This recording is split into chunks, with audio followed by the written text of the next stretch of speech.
My new CFO fired me for misusing resources after I used the training budget to learn forensic accounting.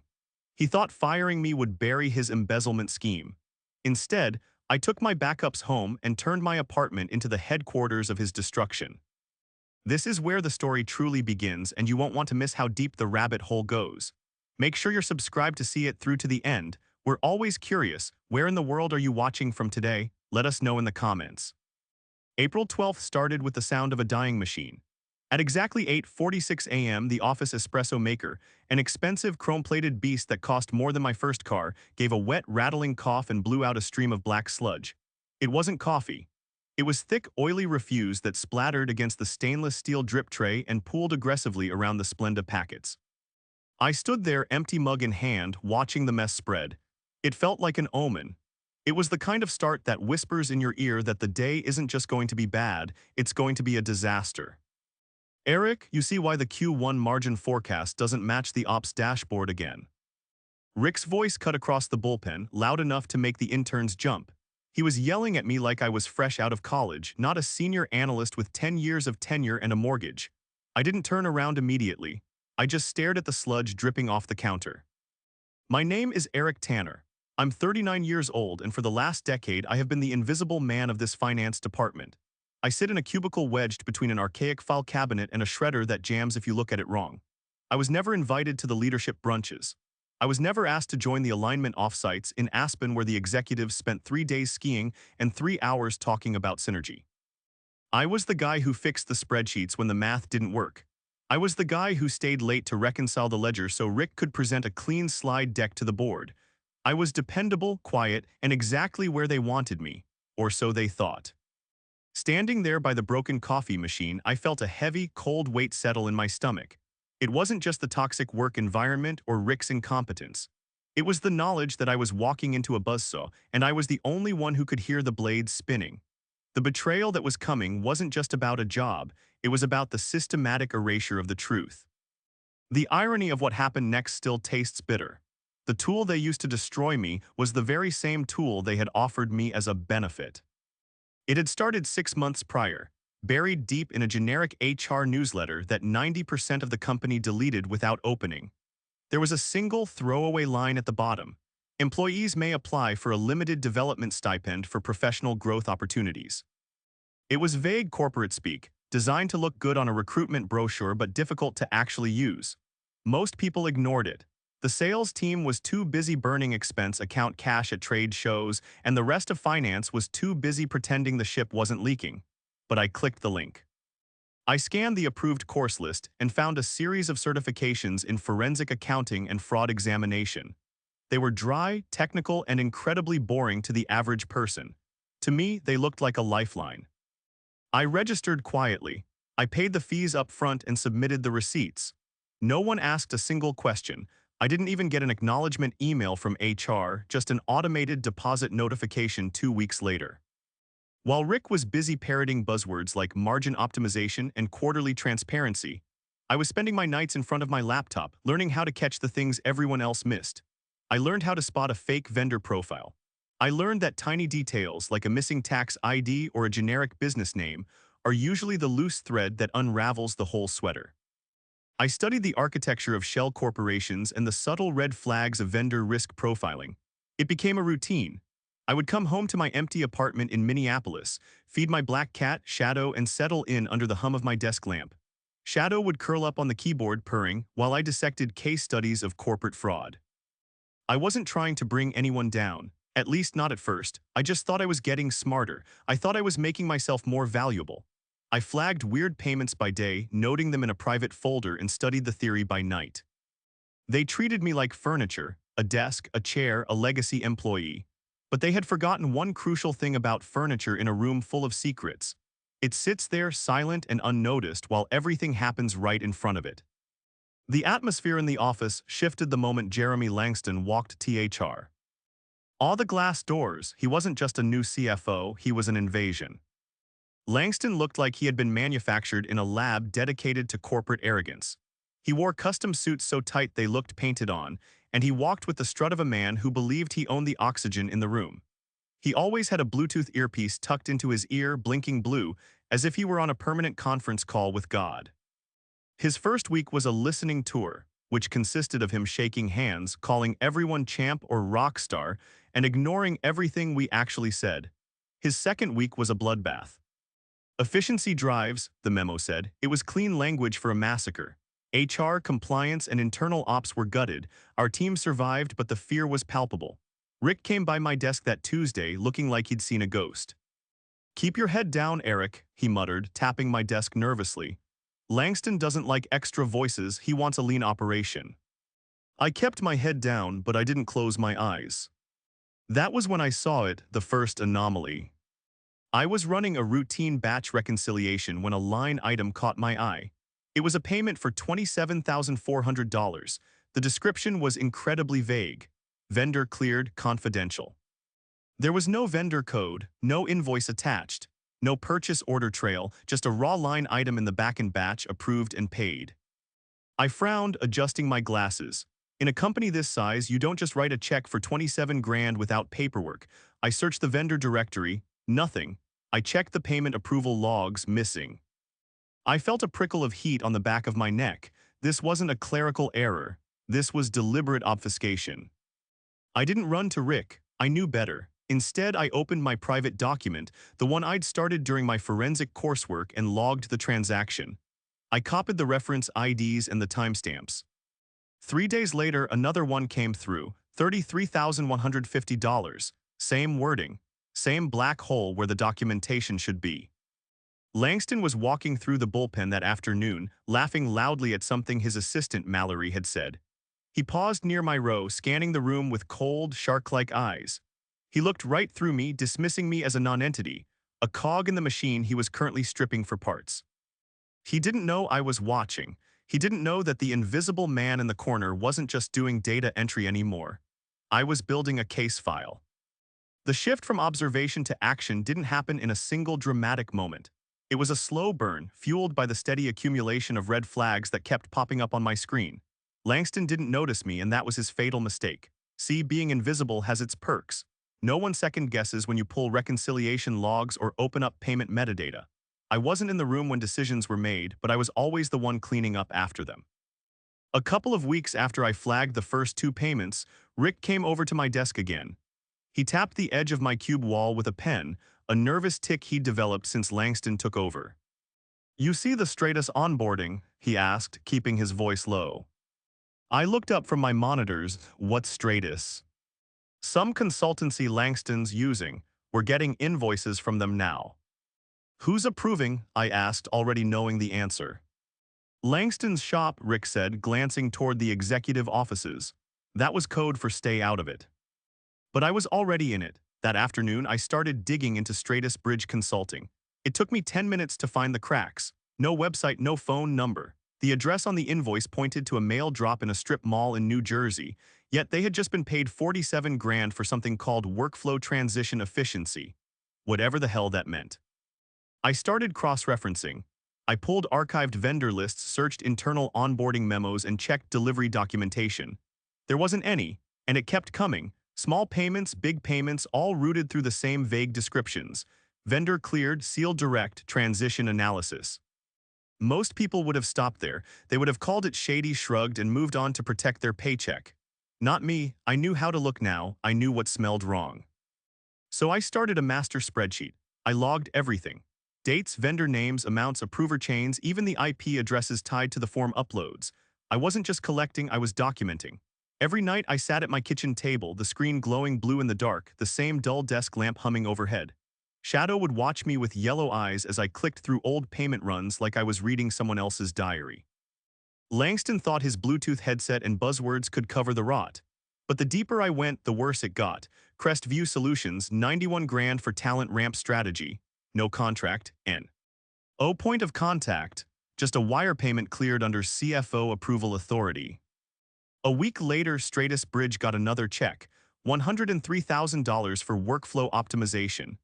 Again, no backup, no invoice chain, just a record in the ledger and a green light in the system. I opened the vendor directory and searched by project tag. Nothing. Searched by email domain, dead. Searched by payment group.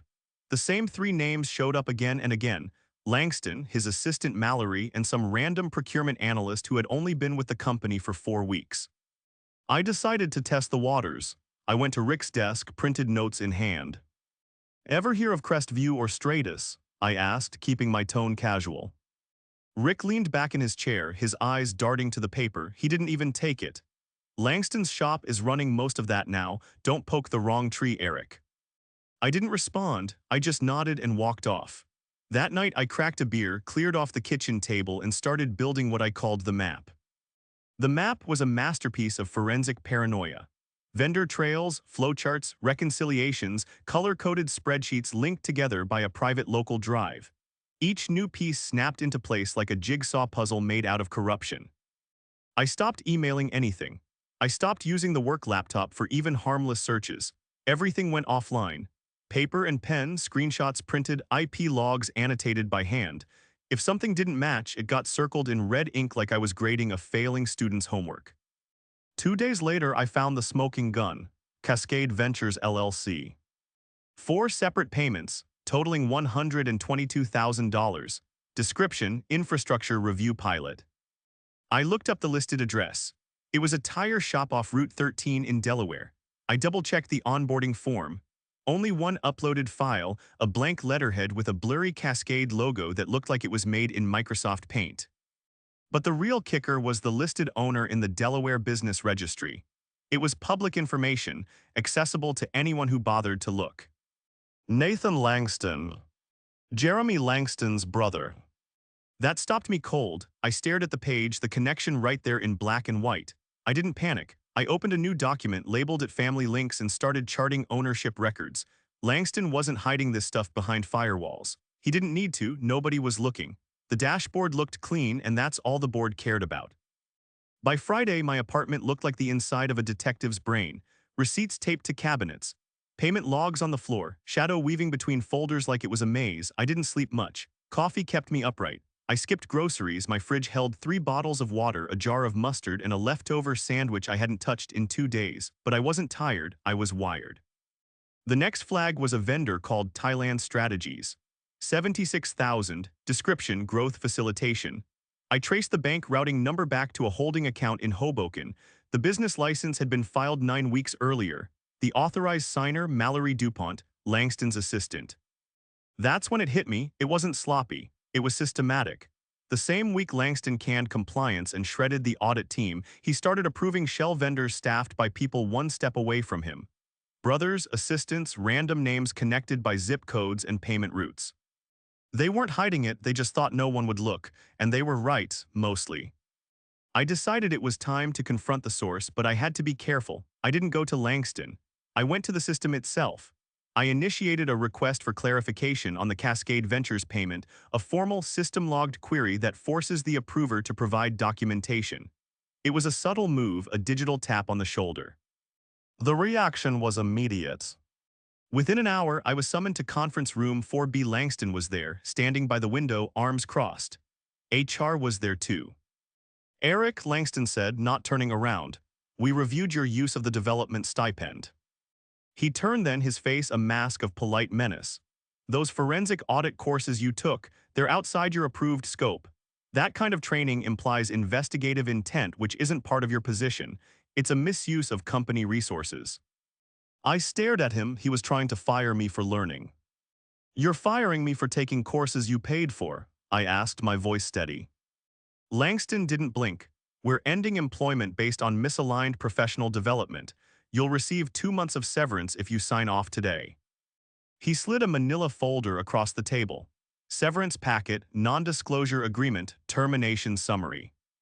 I laughed once, sharp and short. "You're serious?" "We'll need your badge and any company property before you leave," the HR rep said, Jivs. "Ing me the kind of look reserved for terminally ill patients." "Right," I said. I signed nothing. I picked up the folder, tucked it under my arm, and stood up. As I walked out, Langston called after me. "Make sure you don't retain any company data, Eric. That includes your training materials." I didn't answer, I just kept walking. Langston thought he had won. He thought cutting off my access and taking my badge would silence me. He thought the threat of a lawsuit regarding proprietary data would scare me into submission. He was wrong. I walked back to my desk, unplugged my thumb drive, the one I'd used to back up every file, every note, every print-ready version of my spreadsheets, and slipped it into my pocket. Rick appeared behind me, his face pale.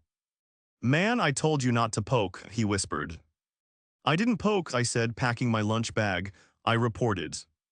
I walked out the side door, the one near the back exit where they used to stash my cube. I didn't look back. I got home, tossed the severance folder on the kitchen table, and didn't touch it again. The first thing I did was pull the blinds. Then I powered up my old desktop, the one not connected to any cloud backup, the one with no tracking software. I hooked up the external drive. I turned my apartment into a war room. Every flagged payment, every shell vendor, every consulting service that never delivered anything, all of it laid out in binders, printed reports, receipts, screenshots, routing numbers, heat maps. I spread them across every flat surface I had. I opened up the tools I'd built during those courses. Scripts, macros, pattern detection algorithms, I ran the data through them. It took hours to process, but when the results came back, the screen lit up red. Heat maps clustered around central New Jersey zip codes, strip malls, vape shops, coin laundries. I dug into the metadata. 10 different vendors showed upload activity late at night, between 11:30 p.m. and 2:00 a.m. on weekends. All uploaded from the same IP subnet, the Finance Exec Suite VPN pool. The file history was the nail in the coffin. Some of the original file names hadn't even been scrubbed. Langston Vendor Final PDF, Do Final PDF. He hadn't just approved them, he had uploaded them personally. I logged everything. I compiled a forensic-style audit report, full index, data sources, appendices, using the formatting from one of the Big Four templates we'd analyzed in my training. I matched every shell vendor to a specific policy violation. Section 14, breach no contract. Section 6, no documented deliverable. Section 9.3, unapproved vendor use. Section 21, major misconduct. I had the ledger entries. I had the timestamps. I had the owner registration data for the shell companies. I even found email headers buried in upload notification logs that proved Langston was using his personal Gmail to ping the onboarding queue. He didn't just build a fraud ring, he left a fingerprint on every single part of it. Langston panicked the next morning. A letter showed up at my apartment, overnighted on expensive letterhead. Cease and desist regarding unauthorized retention of proprietary information. It was 4 pages of pure bluff, legal jargon about improper disclosure and breach of employment terms. I smiled as I read it, too late.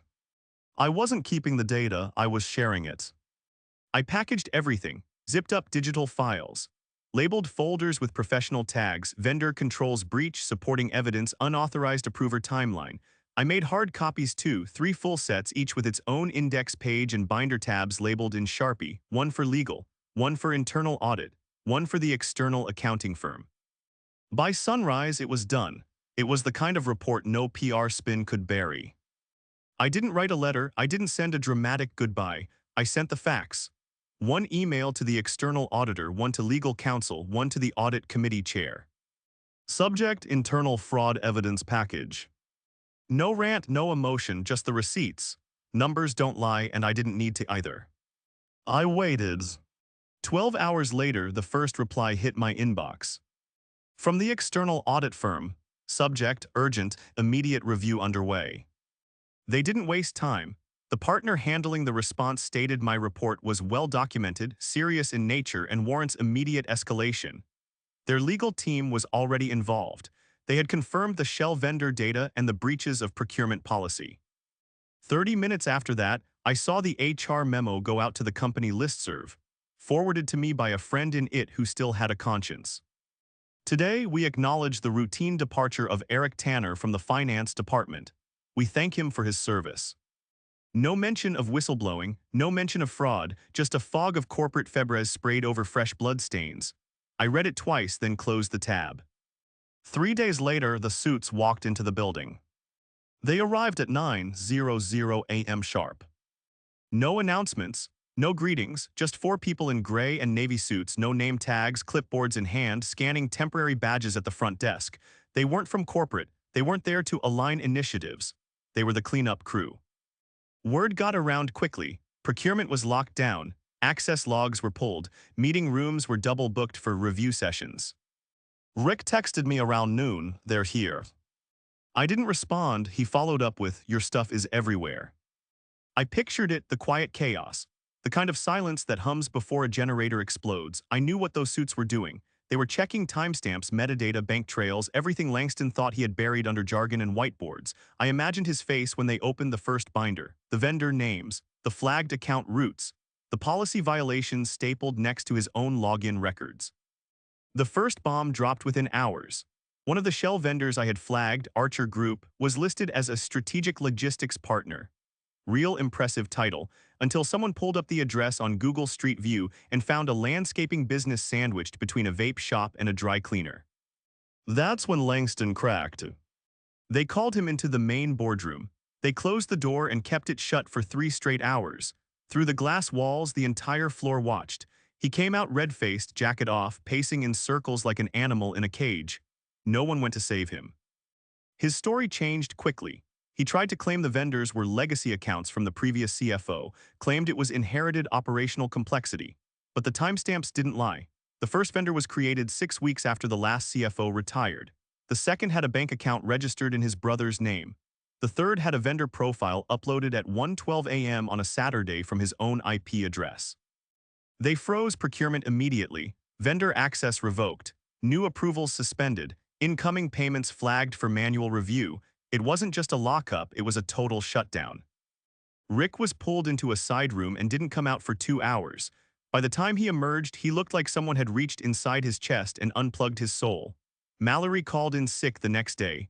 Then her LinkedIn went dark. Langston was terminated mid-morning. No press release. No internal memo, just security showing up outside his glass office waiting. He came out holding his phone and nothing else.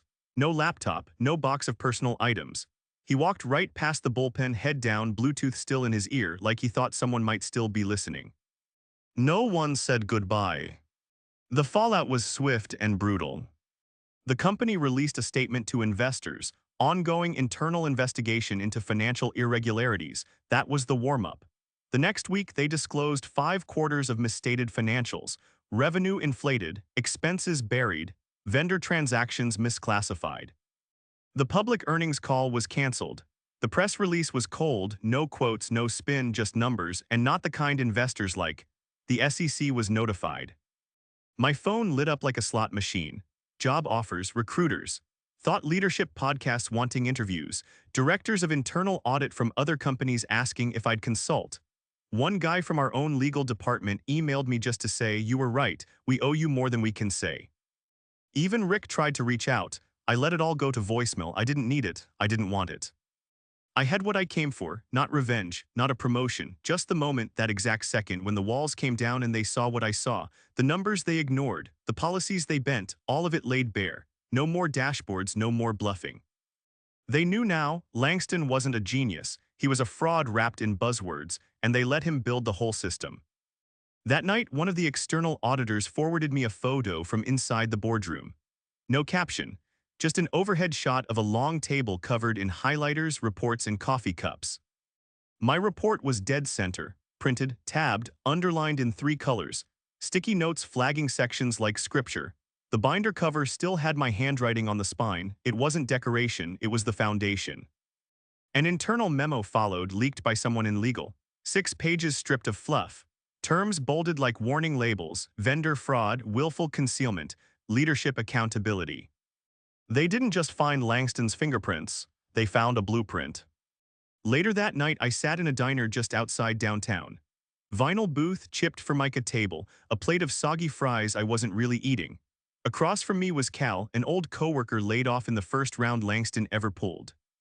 I told him everything, from the espresso machine to the binders stacked in my kitchen, the vendors, the uploads, the report on the boardroom table.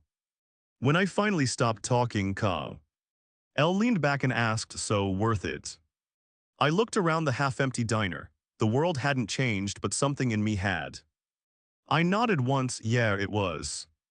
"Not for the glory?" Cal asked.